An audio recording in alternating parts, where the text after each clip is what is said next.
احمد برضه من الناس اللي كانوا مختصين وبالمشكله اللي حصلت من حوالي سنتين، وكان بصراحه بذل مجهود يشكر عليه. المره دي الصعوبه فين يا استاذ احمد، ولا مطلوب ايه من الناس؟ المطلوب من الناس ان احنا نقف مع بعض زي الاول. احنا وقفنا مع بعض الحمد لله وربنا كرمنا وسلكنا الخط، جبناه من فين، من عند العمده ومن عند الحاج عبد الحميد بحيري، وكل ده كانت الدنيا مبهدله، وحضرتك شفت الحمد لله وصورت. كل ما حد يتكلم يقول الكفر الكفر الكفر الكفر، ازاي الكفر؟ انا نفسي افهم الكفر دوت عامل للدنيا ايه. طب دلوقتي حضرتك انت عارف ان احنا بنصب هناك، طب السد هناك لازم يضرب عندنا، وبنطلع برضك نجيب من هناك، واحنا واقفين والله بنقعد من الشغل وبنغيب من الشغل. عم منعم، عم احمد شتا، الناس كلها واقفه. عايزين نطلع هناك، ساعدونا، مش عايزين اكتر من كده. المساعده في كل حاجه. يبقى بنوجه كلمه لاهالي البلد ورجاله البلد ان التعاون يا جماعه، التعاون لو ب 10 جنيه لو ب 5 جنيه. يبقى زي ما قلت احنا في شهر رمضان 10 جنيه و5 جنيه مع في الاخر هتجمع وهنطلع بالبلد وهنطلع بالمشروع بنجاح، ويبقى شكلنا حلو، يبقى شكلنا حلو في بلدنا وفي شهر رمضان المبارك.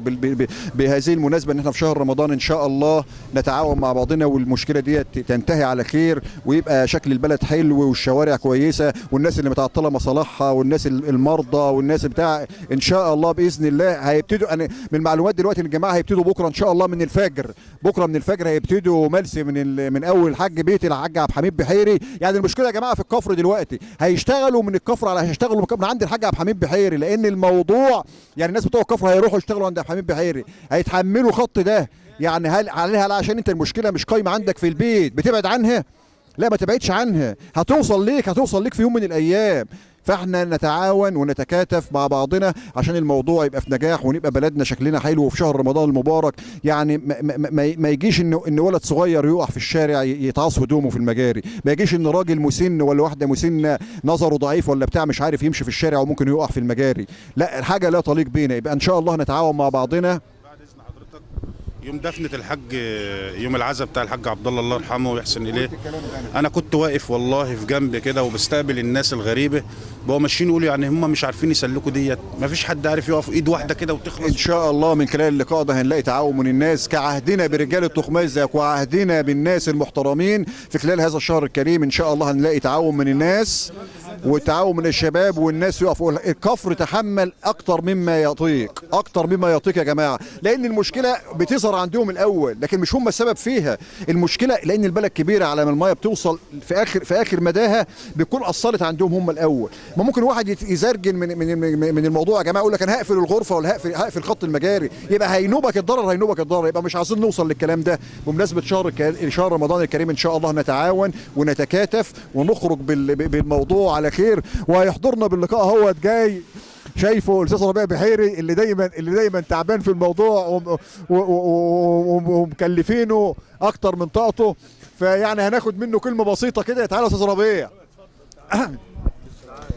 كلمتين بمناسبه شهر رمضان وبمناسبه الموضوع المجاري اللي دايما يعني ايه، واسالوا اهل الذكر ان كنتم لا تعلمون. وانت اهل ذكر في الموضوع ده يا حاج ربيع، نوجه كلمه كده ان شاء الله للناس والموضوع والمشكله ازاي ونطرح الحلول ازاي يا استاذ ربيع؟ ازيك يا اولاد؟ الاول كل سنه وانت طيب. طب الصحه والسلامه يا عم، كل سنه وانتم طيبين وبعود الايام كده، وربنا يعود الايام المباركه ده علينا كلها بالخير.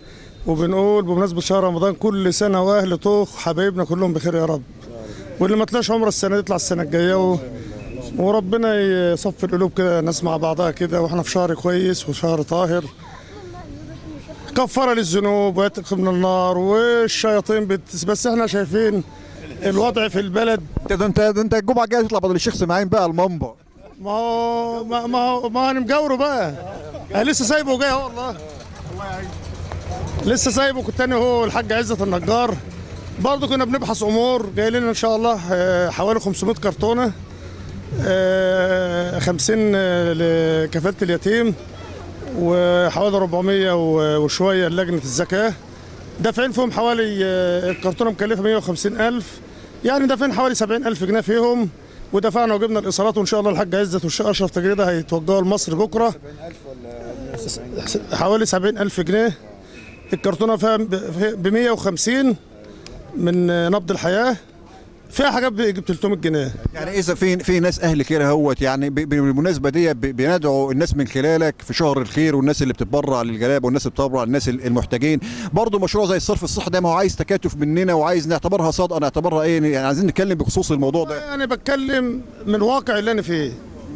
احنا بقى لنا اكتر من، يعني دخلنا اكتر من 15 سنه واكتر في لجنه الزكاه والصرف الصحي. احنا خدنا الصرف الصحي ده، احنا مش مسؤولين عنه عشان الناس تعرف الكلام ده. وانا قلت الكلام ده معاك لما كنا بنملس عند بيت العمده، قلنا يا جماعه احنا مش لجنه اساسيه في الصرف الصحي، بس احنا خدنا المشروع على عاتقنا عشان ما يبصي. ربنا يجعله في ميزان حسنات. فطبعا في بوستات كتير جدا هجوم وشتيمه وقله واحنا مستحمل يعني. معلش، هو العمل العام محتاج. طبعا انا بتكلم بالكلام ده بعد اذن اللجنه الموقره بقياده الحاج عزت النجار الراجل الكبير بتاعنا. الكلام ده المفروض ما اقولوش، بس انا هقوله على مسؤوليتي وبعد اذن زمايلي الحاج عزت والناس الافاضل، الشيخ سليمان والسيد الشيخ سيد ابو سالم والشيخ حامد والباشمهندس محمد عصر والاستاذ ماهر الوكيل، اللجنه كلها يعني، والاستاذ محمد بكر والاستاذ عبد الرازق الجزاوي. فاحنا من خلال اللقاء ده بنوجه شكر للناس ديت، وربنا يجعل عملهم في ميزان حسناتهم. مش محتاجين شكر، بس انت لما بتيجي تشتغل واحد مصور لك المقابر، الميه داخل المقابر، ويقول لك لا بترحموش ميت ولا بترحموا صح، طب احنا ذنبنا ايه؟ انا بقى لي اكتر من 15 يوم الحاج عبد المنعم قاعد جنبي اهو، قلت لهم يا جماعه البلد محتاجه خط الكفر، محتاج ملس يعني ايه؟ هنملس من الحته الفلانيه. الناس خلاص لمت فلوس وكبرت دماغها وصرفت يجي 3 5000 جنيه في الفاضي. يا جماعه مش نافع، برضه اللي في دماغه حاجه بيعملها. الامور دي اتعدلت يا استاذ اللي لا انا بتكلم على الواقع اللي حصل. اللي وصل الكفر للكارثه دي نشفيه دماغ طب احنا عايزين نشتغل صح، وعايزين نبتدي عشان المشكله دي تذلل والناس تقدم مصالحها قبل رمضان على يد الناس دي. وانا بقول لهم لما خلاص بقى ربيع اللي فات بقى خلاص، احنا في اللي جاي ان شاء الله. احنا الاول اللي انا قريته النهارده على الفيس، معلش بقى مش هنبص للفيس ووسائل التواصل الاجتماعي بقى، مش هنبص رغم اللي انا قريته. استاذنت من الاستاذ عبد الرازق الجزاوي كنا في بيته، واستاذنت من الشخص ماله الحاج عزت النجار، كنا بنرتب وبنشوف عربيه. طبعا الناس مش عارفه، بنشوف عربيه كبيره عشان تطلع بكره. الجماعه هيصلوا الفجر وهيمشوا، هيصرفوا الكراتين من القاهره مش من طنطا، يعني دفعنا فلوس في طنطا وهنصرف من القاهره قبل صلاه الفجر. خلي بالك عشان برضو الطريق زحمه والكلام ده كله. احنا يعني اللي هيصلي الفجر ده وهيمشي اجره عند ربنا سبحانه وتعالى. الله يرضى عليك. طبعا كل لما ارى البوست ان فيه كذا كذا كذا كذا، قال لهم قلت لهم رغم كده انا هطلع اروح، لان الجماعه مستنيين على القهوه عشان هنشوف نملس الكفر ولا نعمل في ايه، رغم اللي احنا قريناه. خلي بالك والكلام ده ما بيهدناه، ده الكلام ده بس انا بقول بقى من صفحه البلد الكريمه اللي له رؤيه يجي يقولها. اللي عايز محتاج، اللي شاف واحد ان هو محتاج ومستحق في لجنه الزكاه يجي يقول عليه. اللي بياخد ومش محتاج يقول لنا على جايز يكون احنا مش هو شايف حاجه احنا مش شايفينها. محتاجين مشاركه من الناس. ما هو يقول ده بيدي لواحد عنده فدادين، ده واحد بيدي مش محتاج، ده واحد بيدي كذا بيدي. ما تيجي تقولوا لنا ده ما يحتاجش، ده محتاج واحنا هنضيف ونشيل. هو صلى على النبي ما كامل الا سيدنا محمد عليه الصلاه والسلام. احنا اشتغلنا وبنخطأ وبنصيب وبنخطأ، هنفضل نخطأ ونصيب لحد ما نموت. صح ولا غلط؟ موضوع الصرف الصحي برضه إن ما كانش في تكاتف وتلاحم والله العظيم ثلاثة ما خلي بالك، ما كانش في تكاتف وتلاحم بين الناس وبعضها ما فيش حاجة اسمها ما اعرفش. بدل ما تهاجم الناس ما تيجي تقول انا في كذا، ما جايز يكون عندك حل انا مش شايفه صح، انما انت بتهاجم. طب ما تيجي تقول حل. من خلال كلام الاستاذ ربيع يعني اللي عنده كلمه كويسه يا جماعه يقولها، عندوش حاجه كويسه يلتزم الصمت، يعني كفايه الناس. تعالوا حاسبونا، تعالوا حاسبونا. انا بقول اهو تعالوا حاسبونا. ان ما كناش نصلح تعالوا خدوا كل المستندات اللي معانا وخدوا كله، هنوريكم السكه واشتغلوا بدنا في لجنه الزكاه ولجنه الصرف. ده انا ماليش دعوه بيها. ليه بقى؟ لان انا مش مسؤول عنها، انا مش مسؤول عنها. اذا كنا بنعمل تطوعي في دي وفي دي، بس لجنه الزكاه لجنه مشهره ومعموله ولها اوراق خاصه، دي احنا بنتسال فيها. خلي بالك. فانا بقول اللي له رؤى يجي يقول، واحنا على استعداد. اللي عايز يجي يشيل يا عم يجي يشيل، دي ودي بس. وفي نقطه كمان، الناس منهم الصرف الاهلي الحكومه بدأ يشتغل والناس بدأت ما تدفعش اشتراك. كانوا متخيلين ان الصرف هيشتغل بعد ليه لا مؤاخذه في الزباله بتدفع والتاني ده ما بيدفعش. في ناصر الشرقاوي بنكرش من احياء وبتكرش من شوارع. دلوقتي معلش بلد لما تكون هتلم فيها 30,000 جنيه وتلاقي نفسك لامم 8، ده اذا كان انت الجرار والناس اللي عليه عايزين 8,000 جنيه مرتبات والجرار عايز له 3، يعني عايز حوالي 12,000 جنيه كل شهر، بيلم 9. طب الباقي هو عمال يلبس شهر في شهر لدرجه ان الناس ما قبضتش شهر 3، والجرار انكسر صرف 4,000 جنيه. جبناهم منين؟ حد سالنا جبناهم منين؟ قلت الكلام ده والله. ما حدش سالنا. الراجل عمل غيار الزيت من جيبه 630 جنيه. هو يعني تنويل الناس ان المشروع ده يا جماعه مشروع مكلف، مش مشروع استثماري ولا مشروع بيجي من وراه ارباح، بالعكس ده بياخد، بس بياخد مقابل خدمه، وبعدين ده بيخدمك في حاجه. يعني الصرف الصحي يعتبر مشروع حيوي رقم 1 في مصر كلها، مش فينا. فاحنا ما نهملش المشروع. الناس اللي موجوده اذا ما كانتش عاجباكم، مش عاجبه الناس، لو في بديل يجيبوه احنا على استعداد. مش مقتصر على الاثنين اللي شغالين. بلدنا انا واثق ان محدش هيشتغل.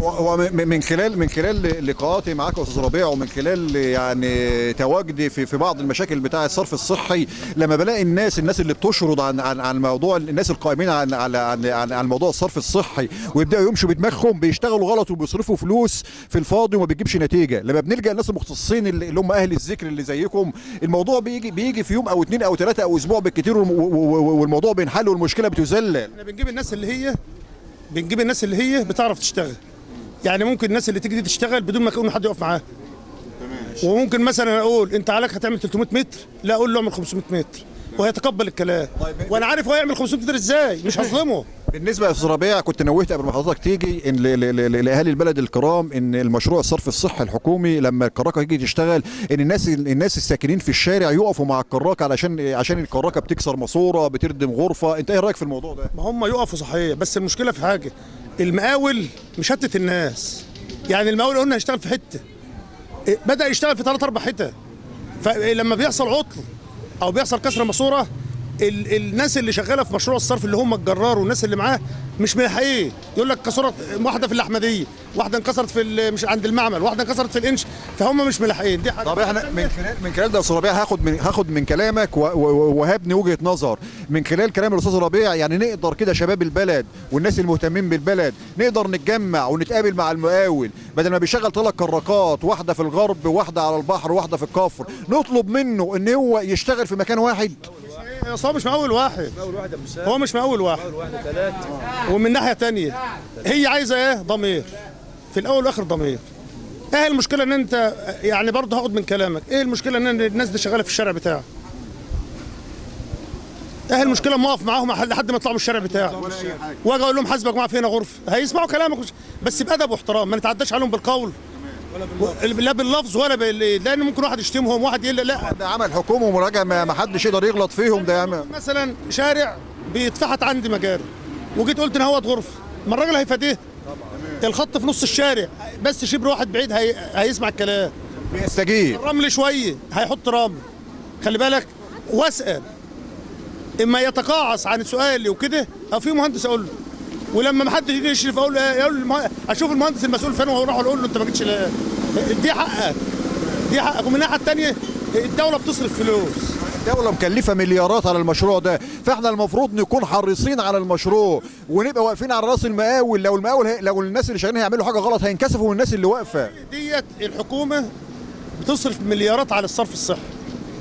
احنا المفروض نكون حريصين على الفلوس دي، بمعنى ده فلوسي وفلوسك وفلوس الشعب. لما الاقي المقاول شغال غلط ما نقول له انت شغال غلط، وفي حاجات قانونية اجري عليه.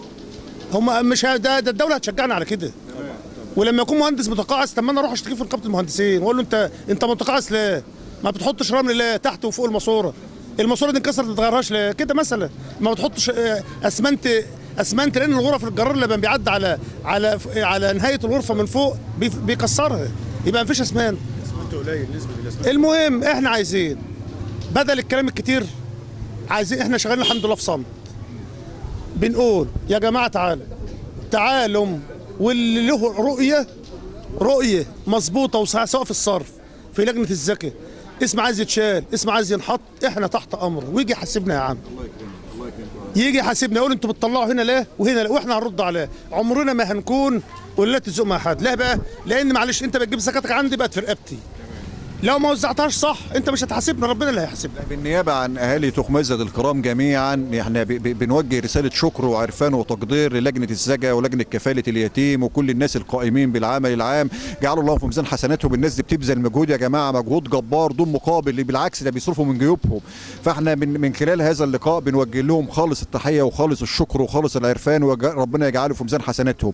وفي نهايه اللقاء اعزائي المشاهدين نتمنى التعاون اللي احنا نوصل لبلدنا بشكل محترم وشكل يليق بطوخ مزيد وشكل يليق بشوارع طوخ مزيد وبرجال طوخ مزيد. اتفضل يا صرابيه. كلمه بقول لاهل بلدي قريه طوخ، من الصغير للكبير، شيخ صبي شاب فتاه امراه، كل اهل طوخ على دماغنا من فوق، واحنا تحت امرهم في اي وقت، وكل سنه وهم طيبين بمناسبه رمضان الكريم، وربنا كده يدخل العيد علينا ببهجه وفرح، ويتم علينا الايام اللي باقيه على خير ان شاء الله، وكل الناس على دماغنا والله العظيم من صغير للكبير. ان شاء الله باذن الله العيد يجي علينا كده اهل بلدنا يا جماعه، يا اهل طوخ مزيد، العيد يجي وما يبقاش الشارع فيه مجاري. الاطفال الصغيره يعني حرام، يعني ليه طفل ليه ابني يلعب في الشارع وليه ابن جاري مش عارف يلعب في الشارع علشان المجاري. نتمنى التعاون وكتفنا في كتف بعض ان شاء الله، وايدينا في ايد بعض ان شاء الله. ربنا يكرمنا ونأدي عيد على خير كده، وكل سنه وحضراتكم طيبين، والسلام عليكم ورحمه الله وبركاته.